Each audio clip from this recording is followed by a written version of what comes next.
आरोप प्रत्यारोप की राजनीति करना ही था। और उसका कारण देख लीजिए आप, चारों राज्यों में उन्हें हार का सामना करना पड़ा है।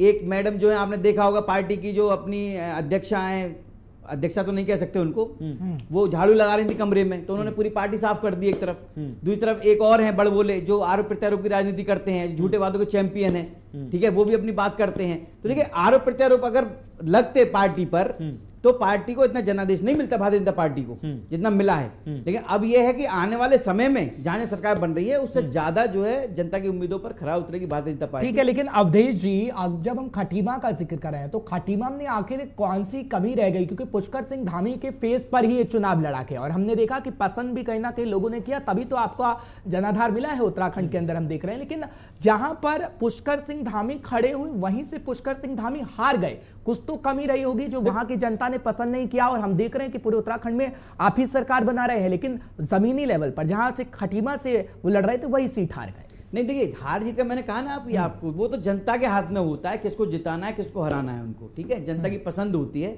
इसमें आप किसी पे दोष नहीं लगा सकते। जैसे और लोग तो दोष लगा देते हैं कि ईवीएम खराब है, ईवीएम मतलब मीठा मीठा जो होता है अपना खा जाओ और जो कड़वा कड़वा हो जाओ तो थूक दो, ठीक है। तो ऐसा भारतीय जनता पार्टी का कोई नेता नहीं करता। जो जनता ने किया है, उनके पक्ष में किया है या उनके मतलब विरोध में किया है, उसको स्वीकार करते हैं, इसमें कोई दोहराई नहीं है। ठीक है, लेकिन पंजाब के नतीजों को लेकर आप क्या कुछ कहेंगे? एक देखा जाए तो एक नई रणनीति के तहत भारतीय जनता पार्टी पंजाब में उतरी थी, जहां पर शिरोमणि अकाली दल के साथ जो 25 साल पुराना गठबंधन था उसे तोड़कर कैप्टन की पार्टी जो पंजाब लोक कांग्रेस है उसके साथ आपने चुनाव लड़ा, लेकिन नतीजे कुछ खास नजर नहीं आ रहे। देखिए पंजाब की यदि हम बात करें तो पंजाब का एक इशू अलग है, वो सब जानते हैं, मैं बताना नहीं चाहता आपके चैनल के माध्यम से कि पंजाब में क्या इशू है। देखिए रही बात भारतीय जनता पार्टी की, तो पहले भी जो हमारी 3 सीटें थी वहां पर, तो अभी हम वहां पर जो अपना बेस मजबूत कर रहे हैं, आने वाले समय में वहां भी भारतीय जनता पार्टी की सरकार बनेगी। और रही जो दूसरी पार्टियों की सरकार जो बनी है अभी, उनकी मैं बता दूं, पंजाब उन्हें मैं बधाई भी देना चाहता हूं कि आप जो है बने हैं, तो आप जैसे दिल्ली में कर रहे हैं वैसा पंजाब में ना करें, क्योंकि वहां जो सरकार बना रहे हैं वो पूरी तरह से झूठे वादों के चैंपियन बन चुके हैं। दिल्ली में जब आए थे बड़े बड़े वादे किए थे, स्कूल खोलेंगे, नए हॉस्पिटल खोलेंगे, कोई नया स्कूल अभी तक दिल्ली में नहीं खुला। लेकिन अवधेश जी वो मैं बता रहा हूं, वो बात कर रहे हैं कि देश का चैंपियन बनेंगे, ये बात कही देश का चैंपियन। देखो झूठे वादों का जो चैंपियन बन चुका है वो देश का चैंपियन कैसे बनेगा? चैंपियन तो बन चुके हैं वो झूठे वादों के, अरविंद केजरीवाल।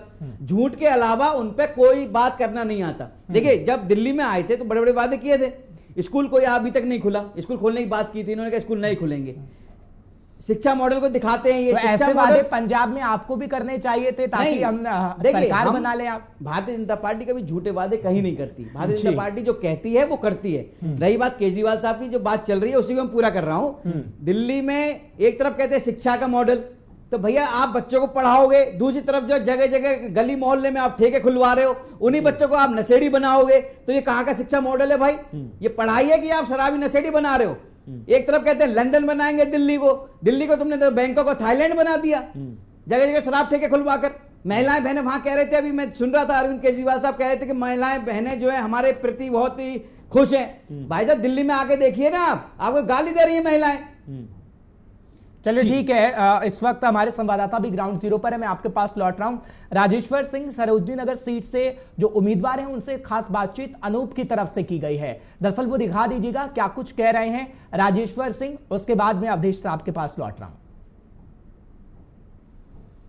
हमारे साथ सरोजनी नगर विधानसभा के जो भाजपा प्रत्याशी हैं राजेश्वर जी हैं, हम उनसे बात करेंगे। आज रिजल्ट आ रहा है, वो माँ चंद्रिका देवी के दर्शन करने के लिए आए थे, हम उनसे बात करेंगे।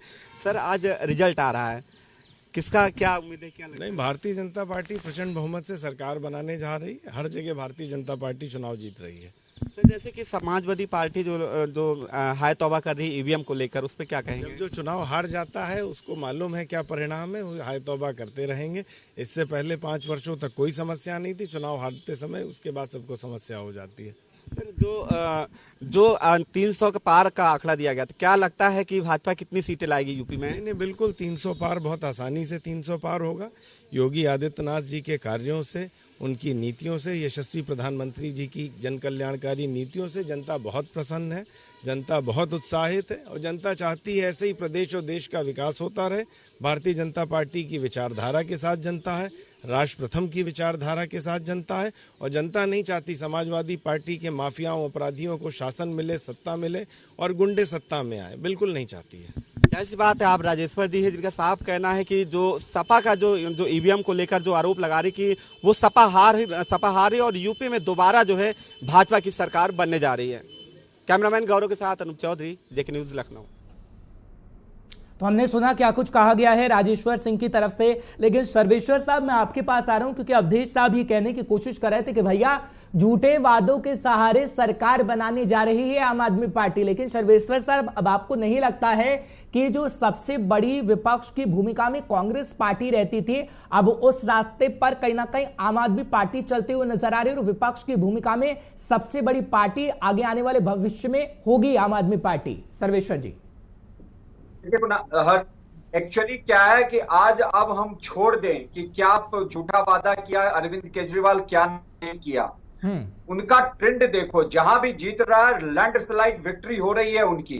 तो इस चीजों को बीजेपी हो, कांग्रेस हो, चाहे जो भी पार्टियां हो, स्वीकार करना पड़ेगा और अपने में आत्म मंथन करना पड़ेगा कि आपने जो वैक्यूम क्रिएट किया उसी के कारण इनका जन्म हुआ है। दिल्ली में भी अरविंद केजरीवाल को सत्ता में लाने के लिए कांग्रेस जिम्मेदार है और यहां पंजाब में भी सत्ता में लाने के लिए कांग्रेस ही पूर्णतया जिम्मेदार है, क्योंकि कांग्रेस ने अकाली और बीजेपी को हटा के सत्ता हथियाई थी। लेकिन आपसी गुटबाजी, आपसी जो मतभेद के कारण ये सारा जो कहते हैं ना कि पैर कुल्हाड़ी पे मारना, लेकिन यहाँ पे है पैर उन्होंने आरा मशीन पे मार दिया और फिर अपनी सत्ता गंवा दी। जो भारतीय जनता पार्टी का सपना है कांग्रेस मुक्त भारत, उसको सही साबित कर दिया। 5 राज्यों में चुनाव हुए, कहां है कांग्रेस, आप देख लीजिए। दूसरी बात, जो है आज का दिन अरविंद केजरीवाल और उनकी पार्टी का है, उन्हें भरपूर बधाइयां देनी चाहिए।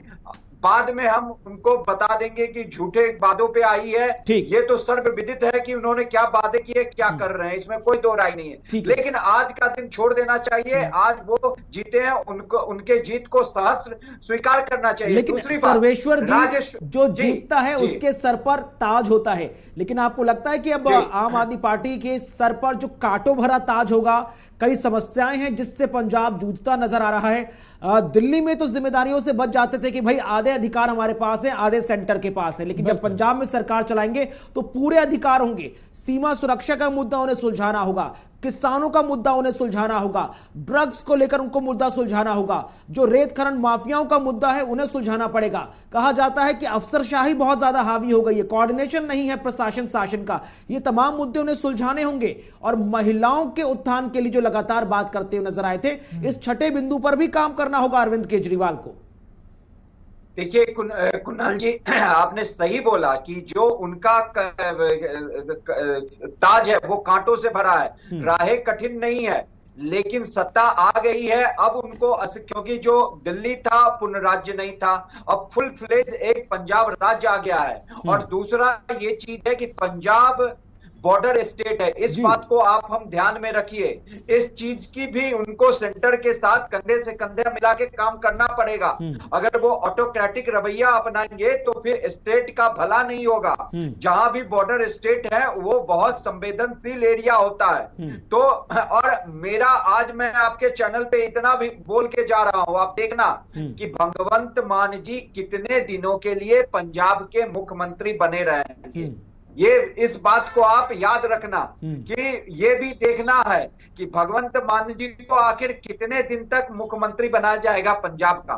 जो बात आपने कही कि वहां नशाखोरी का जो मामला है, उसके बाद युवाओं के रोजगार का भी है, उसके बाद रेत खनन माफिया का, जो ये सब जो है ये बहुत बड़े मुद्दे हैं। रेत खनन का जो है ये रेवेन्यू का भी मामला है स्टेट के लिए। और ये जो फ्री के रेबड़ी बांटते हैं तो वहां पे इनको आखिर कांग्रेस ने कितना वो किया है, कितना राज्य पे कर्जा है, ये है वो भी देखना पड़ेगा। और फिर इनको अपने डिलीवरी के लिए पैसे भी निकालने पड़ेंगे, क्योंकि देखिए आप जनता को सहूलियत दीजिए, अगर सरकार के पास सुविधा है तो आप जनता को दीजिए, लेकिन फ्री की लोकतंत्र के बांट के सत्ता हथियाना, यही सवाल मेरा अवधेश जी से है। लोकतंत्र के लिए अच्छा नहीं मानता हूं। समाजवादी पार्टी की अगर बात की जाए तो 300 यूनिट फ्री बिजली की बात वो करते नजर आए थे, कांग्रेस की तरफ से भी फ्री कई वादे करते हुए नजर आए, लेकिन फ्री के वादों को आम जनता ने थोड़ा सा साइड रखा, उन्होंने मेन मुद्दों पर ज्यादा फोकस किया और उसके हिसाब से मतदान किया। तो अब आपको लगता है कि जो फ्री की जो चीजें थी वो नहीं काम करती हुई नजर आएंगी, तो बीजेपी को भी इन चीजों पर वर्कआउट करना पड़ेगा कि भाई अन्य पार्टियों ने फ्री के मुद्दों को भुनाने की कोशिश की लेकिन नहीं भुना पाए, तो लिहाजा काम पर ही अब वोट पड़ेगा।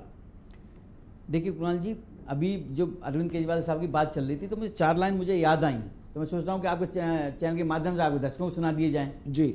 डुबोकर घरों के चिराग शराब में, डुबोकर घर के चिराग शराब में, कहता है बिजली पानी मुफ्त है आपके शहर में, कहता है बिजली पानी मुफ्त है आपके शहर में। तो ये अरविंद केजरीवाल जी के लिए था। बात रही अखिलेश यादव जी की।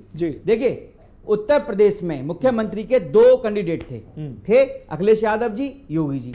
अच्छा, दोनों के कार्यकाल उत्तर प्रदेश की जनता ने बखूबी देखे पूरी तरह से कि किसकी सरकार में एक परिवारवाद को बढ़ावा मिला था, चाचा भतीजे बुआ ताऊ सबको, मतलब पूरा परिवार एकदम विकसित हो गया था। लेकिन एक दूसरे परिवार में, दूसरे के राज्य में पूरे राज्य का विकास चहुमुखी विकास हुआ था। कोई भी योजना हो घर घर तक गई थी, गांव गांव तक गई थी। मैं बताऊं आपको, पहले क्या था कि किसान लोग जो थे गांव में, किसान जो रहते थे लोग अपने रात को सोते थे तो पशु जानवरों को बांध के सोते थे, वहां बाहर सोते थे जानवरों के पास में। लेकिन आज की तारीख में भारतीय जनता पार्टी की सरकार आने के बाद उत्तर प्रदेश में वो लोग, वो किसान जो हैं आराम से तसल्ली से सोते हैं, उन्हें यह डर नहीं है कि मेरे कोई जानवरों को खोल के ले जाएगा। दूसरी बात, जो व्यापारी समाज है उत्तर प्रदेश का, शाम को जब जाते थे तो उनके हाथ में जो थैला होता था दुकान बंद करके, तो उनको यह डर रहता था कोई थैला छीन ना ले जी। लेकिन आज की तारीख में 2017 से अब तक आप देख लीजिए, वो जो व्यापारी है वो मतलब तसल्ली से अपने घर जाता है, उसे यह डर नहीं रहता कि कोई मेरा थैला छीन सकता है। महिलाएं बहनों की, बहन बेटियों की बात कर लीजिए आप। पहले क्या था कि 6-7 बजे के बाद निकलना एक डर सा महसूस होता था कि भैया बाहर निकलेंगे तो कुछ छेड़खानी ना हो। आज की तारीख में उत्तर प्रदेश में बहन बेटियां सुरक्षित रूप से बाहर निकलती हैं, सुरक्षित रूप से घर से। ठीक है अवधेश जी, लेकिन एक ये सवाल बनता है, और देखिए यही कारण है कि उत्तर प्रदेश की जनता ने पूर्ण रूप से विश्वास जताया भारतीय जनता पार्टी के प्रति, योगी जी के प्रति, मोदी जी के प्रति। चलिए ठीक है, अच्छी बात है, आप कह रहे हैं कि आपने लोगों में विश्वास जगा दिया, लेकिन पंजाब के अंदर यही विश्वास आप क्यों नहीं जगा पाए? युवाओं में, महिलाओं में, किसानों में, क्योंकि आपने तो खुद का बोला ना कि किसानों को हम समझाने में नाकामयाब साबित रहे हैं। तो पंजाब के अंदर आखिर कहां कमी रह गई? क्योंकि चुनौती सर आपकी बहुत बड़ी है इस वक्त पंजाब के अंदर, आप इसे नकार नहीं सकते हैं।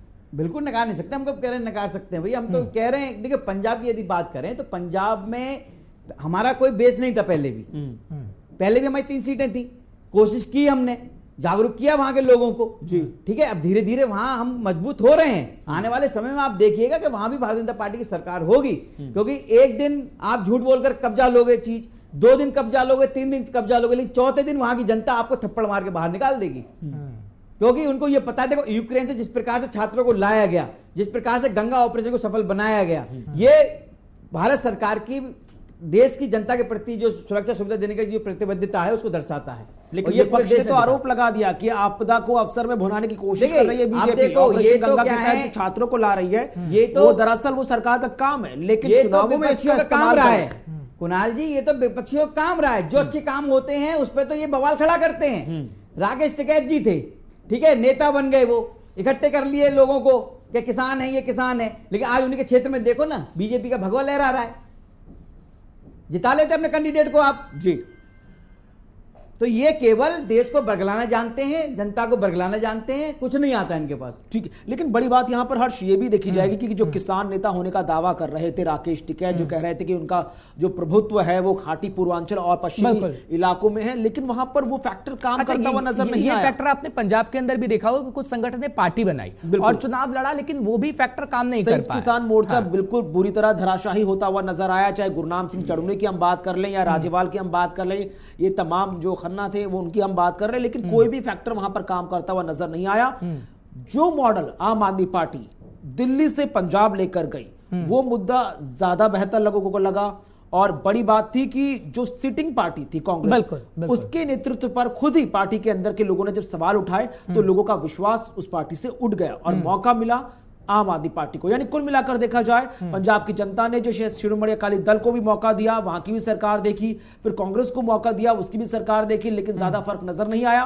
तो उन्हें जब तीसरा ऑप्शन मिला तो उन्होंने तीसरे ऑप्शन की तरफ हाथ बिल्कुल। सर्वेश्वर साहब भी इस बात से इत्तेफाक रखते होंगे। सर्वेश्वर जी, क्या हमारी बात सही है? क्योंकि तीसरी पार्टी को मौका दिया गया है और जो किसानों का अहम फैक्टर हम देख रहे थे कि भैया उत्तर प्रदेश के अंदर ये फैक्टर अहम होगा इन चुनाव के अंदर, लेकिन नहीं देखने को मिला। पंजाब के अंदर कुछ पार्टी बनानी ली गई किसानों की तरफ से, लेकिन वो भी फैक्टर नहीं देखने को मिला। तो क्या इसी का फायदा हुआ जो बीजेपी ने उत्तर प्रदेश के अंदर सबसे बड़ी पार्टी बनकर उभरी है और पंजाब के अंदर तीसरी पार्टी को मौका आम आदमी पार्टी को? सर्वेश्वर जी, देखिए, वो जो किसान वाला जो एपिसोड था वो किसान बिल लेने से पूरी तरह खत्म हो गया था। और आप देखिए कि जो किसान के जो पार्टी बनाई वहां पे उनका क्या हर्ष हुआ। साथ ही साथ जो राकेश किटर थे, उनकी भाषा देखो, वो बंगाल इलेक्शन में भी चले गए थे बीजेपी को हराने और इलेक्शन शुरुआत से पहले भी कहते थे कि बीजेपी को यहां से सत्ता से बेदखल करना है, सत्ता में नहीं आने देना है। लेकिन चुनाव के बाद जैसे ही डेट का अनाउंस हुआ, उनके सुर कुछ बदल गए। तो और आखिर आप देखो कि किसानों का मुद्दा बनाया गया पश्चिमी उत्तर प्रदेश में, यूपी में, वहां क्या हो रहा है? बीजेपी वहां पे जीत रही है। मतलब जो जयंत चौधरी को लाया गया वो सब एकदम नगण्य रहा, जीरो रहा, उसका वहां पे कोई प्रभाव नहीं रहा। तीसरी पार्टी पंजाब में आई है, हम इस बात को सहस्त्र स्वीकार करें कि वहां की जनता ने आम आदमी पार्टी में भरोसा जताया है। और चाहे जो भी हो, वो जो वादे किए पूरे करे ना करे, ये हर एक पॉलिटिकल पार्टी का वादों का लिस्ट 50 होता है तो वादे 10, 5, 20, 25 पूरा करते हैं। तो वो भी चीज आम आदमी पार्टी के साथ लागू होता है। अभी हमें उनको समय देना चाहिए और देखना चाहिए कि उनके पास अब एक फुल फ्लेज्ड राज्य आ गया है। वो पंजाब पे आप देखें, हर्ष और कुणाल, जब ये जनवरी दिसंबर में दिल्ली में पॉल्यूशन का मामला होता था तो केजरीवाल बार-बार आके वही पंजाब और वही हरियाणा पे वो उंगली उठाते थे और वहां के किसानों को बदनाम करते थे पराली जलाने के लिए। अब ये सत्ता में वहां जाएंगे, अब देखें कि क्या समस्या का समाधान कैसे करते हैं उन किसानों का, सो दैट कि 2022 के दिसंबर में और 2023 के जनवरी में दिल्ली का जो लेकिन सर्वेश्वर जी, ये तो बात हुई आम आदमी पार्टी की, लेकिन कांग्रेस की परफॉर्मेंस को लेकर भी सवाल उठ रहे हैं। जो राजनीति का थिंक टैंक है वो ये कह रहा है कि कांग्रेस से इतनी तो उम्मीद थी कि शायद गोवा में या उत्तराखंड में बेहतर परफॉर्म करती, लेकिन वहां पर भी जिस तरह से ये राज्य पार्टी के हाथ से खिसक गए, अब क्या बचा? महज 3 किले रह गए आपके पास राजस्थान रह गया, आपके पास छत्तीसगढ़ रह गया, क्या बचा? देखिए कुणाल जी, सबसे बड़ी बात है कि बीजेपी का सपना साकार होता जा रहा है और ये सपने को साकार करने में खुद कांग्रेस पार्टी ही जिम्मेदार है और हेल्प भी कर रही है। उनके जो आला कमान है, अरे G23 बन गया, आप दूसरे नेता तक को तवज्जो नहीं देते, तो केवल माँ बेटा बेटी की पार्टी बन के रह गई है। तो जो पार्टी परिवारवाद की होती है, यूपी में देखिए मायावती जी का क्या हाल हुआ, सिंगल पार्टी, उसे अखिलेश यादव जी सीटों में इजाफा किए हैं, लेकिन उनका भी आगे जाके क्या, वो भी एक परिवार की पार्टी है। तो जो ये किया जा रहा है कांग्रेस ने यूपी में प्रियंका गांधी को उतार के सोचा कि बहुत बड़ा ये चमत्कार करेंगे, लेकिन वो कहीं नजर नहीं आया। आगे आप देखिएगा आने वाले समय में प्रियंका गांधी जी राज्यसभा से उम्मीदवार होंगे, राज्यसभा में मतलब ठीक है। लेकिन सर्वेश्वर जी, इस बात को मैं समझना चाहूंगा क्योंकि कांग्रेस की तरफ से जो वरिष्ठतम नेता हैं उनकी तरफ से इशारा भी कहीं ना कहीं दिया गया और कहा गया कि भैया अभी मौका है, अगर कांग्रेस पार्टी समझ जाएगी तो इसका फायदा हमें देखने को मिलेगा। लेकिन G23 की बैठक का होना बेहद महत्वपूर्ण रहा और उसके बाद हमने देखा कि ऐसी भी बातें सामने आ रही कि जो वरिष्ठ नेता है अलग से पार्टी बना सकते हैं, मैं गुलाम नबी आजाद साहब की बात करूं या फिर अन्य नेता की बात करूं, तो क्या वाकई ऐसा हो सकता है? क्योंकि कांग्रेस एक समय में बहुत मजबूत थी, ममता बनर्जी अलग हो गई, बड़े चेहरे हमने देखा कि अलग होते हुए नजर आए, और एक बार फिर से वक्त आ गया है कि कांग्रेस से वो बड़े चेहरे जो काफी सीनियर है, जिनकी बात सुनी जानी चाहिए पार्टी के अंदर, नहीं सुनी जा रही। देखिए, आपका कहना सही है। मैंने वही बोला ना कि G23 के जितने भी नेता है सब कद्दावर नेता है कांग्रेस पार्टी के। भले उसमें से बहुत सारे नेता चुनाव हार गए हों लोकसभा का, लेकिन आप इतने बड़े कद्दावर नेता जब सत्ता में थे तो उनको मिनिस्टर बनाया, और जब वो अभी आप चुनाव हार चुके हैं और वो कह रहे हैं कि पार्टी को ठीक तरीके से आप ये करो, स्ट्रक्चर ठीक करो, लेकिन आप उनकी बात नहीं सुन रहे हो। आप अपने ही घर में अपने ही पास पूरी पार्टी की कमान रखना चाह रहे हो, और जो ग्रांड ओल्ड पार्टी है वो खत्म होने के कगार पे। कहते हैं ना, विनाश काले विपरीत बुद्धि। राहुल गांधी जी कहां पे क्या आकलन करना उनको कुछ पता नहीं है। प्रियंका गांधी जी आती हैं और हिजाब के मामले में कह देती हैं कि लड़कियों को अधिकार है बिकिनी पहनने का। लड़कियां बिकिनी पहनती है स्कूल में, क्यों? कि जहां पे स्विमिंग पूल होता है, जहां पे लड़कियां स्विमिंग में भाग लेती हैं, लेकिन वो बस केवल स्विमिंग पूल में उतरने के लिए पहनती है, बाकी के क्लास में नहीं पहनती है। तो ऐसे ऐसे बयान देना, या पार्टी के बड़े बड़े नेता को आप अगर जब दरकिनार कर दोगे तो पार्टी का दुर्दशा होना तय है। अच्छा, क्या ये माने कि कांग्रेस जिस तरह से दो धड़ों में बढ़ती नजर आई, एक न्यू कांग्रेस की बात की जा रही है जिसके नेता सचिन पायलट हैं, जिसके नेता राहुल गांधी हैं, प्रियंका गांधी हैं, और एक पुरानी कांग्रेस है जिसके कई नेता अब तो जा चुके हैं। अश्विनी कुमार की हम बात कर ले, जो पूर्व कानून मंत्री थे यूपीए 2 के कार्यकाल में, उन्होंने तो तस्दीक कर दी थी कि भाई कांग्रेस पार्टी पंजाब में हार जाएगी और आम आदमी पार्टी प्रचंड बहुमत के साथ सरकार बनाएगी। तो क्या माना जाए, जो क्लैशेस होता है उसका भुगतान अब कांग्रेस को करना पड़ रहा है इस तरह से, जिस तरह से सारे राज्य छिटक गए? आपका कहना सही है। देखिए, कांग्रेस अपने हार से कुछ भी नहीं सीखती है। अगर यूपी में 2019 में राहुल गांधी को हरा दिया गया, अमेठी से भगा दिया गया, फिर भी वो कुछ नहीं सीखे।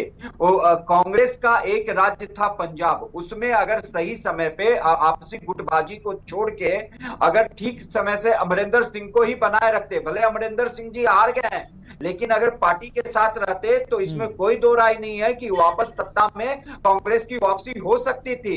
ये आम आदमी पार्टी का जो है माहौल 2017 के चुनाव में भी बना था, और उस समय भी पूरी के जितने भी एग्जिट पोल थे आम आदमी पार्टी को बहुमत दी थी। लेकिन आप देखा था रिजल्ट के दिन उन्होंने 70 सीट लाया था कांग्रेस ने, लेकिन आम आदमी पार्टी आज अब 90 की सीट पे आ रही है।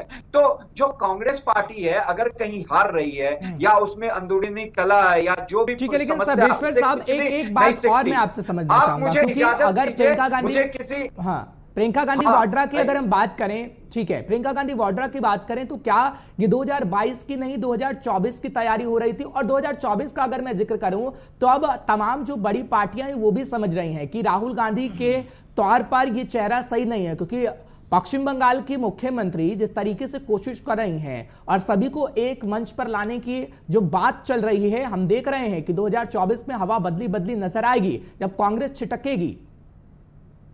देखिए, सेंटर में आप ये बात मान के चलो, दो ही पार्टी सरकार बना सकती है, या तो कांग्रेस अपने सीट में इजाफा करेगी तब आएगी, या बीजेपी। बाकी की जितनी भी क्षेत्रीय पार्टी है ना, हर्ष और कुणाल जी, वो सबके सुप्रीम प्राइम मिनिस्टर बनना चाहते हैं। ममता बनर्जी का भी वही सपना है, वही सपना कभी मायावती का था, वही सपना कभी मुलायम सिंह का था, वही सपना कभी 2019 के काउंटिंग होने से एक दिन पहले चंद्रबाबू नायडू लेके घूम रहे थे। तो और ये जितनी पार्टी है ये सबके सब बीजेपी को हराने के उसमें है। किसी का ये बस सत्ता किसी तरह हथियाना है। थर्ड फैक्टर आज तक काम नहीं किया है और आने वाले भविष्य में भी नहीं करेगा, क्योंकि ये इंडिविजुअल लोगों की पार्टी है। ठीक, तो वो पार्टी कभी भी सफल नहीं हो सकेगी। और मैं इसी के साथ आप सभी लोगों से इजाजत चाहता हूं। बहुत शुक्रिया सर्वेश जी हमारे साथ जुड़ने के लिए। और आज चुनाव के जो नतीजे निकलकर सामने आ रहे हैं उस पर विस्तार से बहुत बारीकी से अपनी बात रखने के लिए। लेकिन अवधेश जी, जो बात सर्वेश्वर जी ने कही थी उसी को मैं आगे बढ़ाऊंगा कि पार्टी विद द डिफरेंस की जो बात बीजेपी कहती हुई नजर आ रही है, आज उसको इसका फायदा हुआ है। तमाम राजनीतिक दल जो परिवार से ऊपर नहीं उठ पा रहे थे या गुटबाजी से ऊपर उठ नहीं पा रहे थे, बीजेपी के अंदर देखा है कि एक ग्राउंड जीरो पर काम करने वाला कार्यकर्ता भी एक बड़ा पद पाता है। ना सिर्फ बड़ा पद पाता है बल्कि भविष्य में उसको बड़ी जिम्मेदारी भी दी जाती है, और अगर जिम्मेदारी को वो ढंग से निभा ले तो एक बहुत अच्छा पद भी मिलता है। देखिए कुणाल भाई, मैं बताऊं आपको, देखो कुछ पार्टियां जो हैं वो अपने परिवार को पार्टी समझती हैं, ठीक है, लेकिन भारतीय जनता पार्टी के लिए पूरा देश एक परिवार है जी, ठीक है, इसमें कोई दो राय नहीं है, ये आपने भी देखा होगा। रही बात अभी आप ये कह रहे थे भाई साहब सर्वेश्वर जी ना, एक बात बहुत बढ़िया कही इन्होंने कि सब लोग इकट्ठे हो रहे हैं। एक मैं कहावत कहना चाहूंगा, 2-1.5 मिनट में पूरा हो जाएगा जी। एक गांव था जी, नकटो का गांव था वो, ठीक है, उसमें नाक नहीं थी तो उसमें एक नाक वाला बंदा आया। नाक वाला जब व्यक्ति वहां पर आया तो जितने भी नकटे थे ना, सब बोले यार ये तो नाक वाला है, हमारे तो नाक है नहीं, इसकी मतलब इसकी चलेगी, ये तो सही बंदा है। तो भाई साहब सब जितने भी नकटे थे उन्होंने एक योजना बनाई कि क्यों ना हम इस नाक वाले को झुकाने के लिए हम एक झंडे के नीचे बैठते हैं।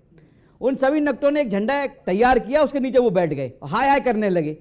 तो वही हाल हमारे देश में विपक्षियों का है। ये गठबंधन नहीं है, ये ठगबंधन है, ये ठगों का गैंग है। ये हर समय इस ताक में रहता है कि कब इन्हें मौका मिले, कब देश को नोच कर खाएं, कब भारत माता का अपहरण करें। आप बात कर रहे हैं वो ठगबंधन इस बार यूपी में और ज्यादा मजबूती के साथ आपके सामने विपक्ष की भूमिका निभाता हुआ नजर आएगा। बिल्कुल, सपा जो 38-36 सीटों पर थी वो इस बार 135 सीटों के साथ अपनी आवाज सदन में उठाती हुई नजर आएगी। चुनौती बढ़ जाएंगी सर। देखिए चुनौती उन्हें बढ़ती है जो काम नहीं करते हैं, जो हरम्मा टाइप के होते हैं, कहते हैं घर में कहावत है ये तो हरम्मा है, ये काम ही करना नहीं जानता।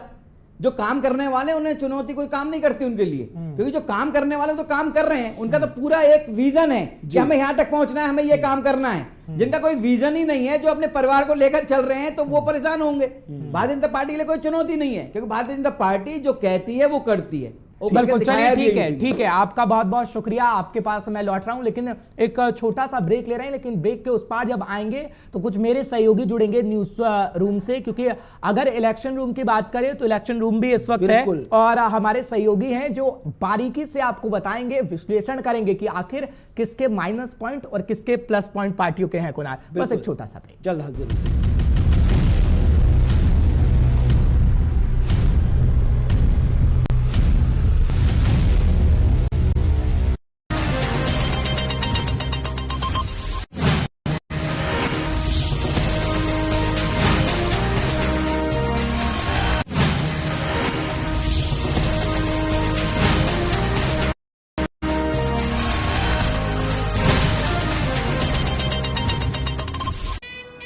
हनीमून के लिए कहाँ जाना है?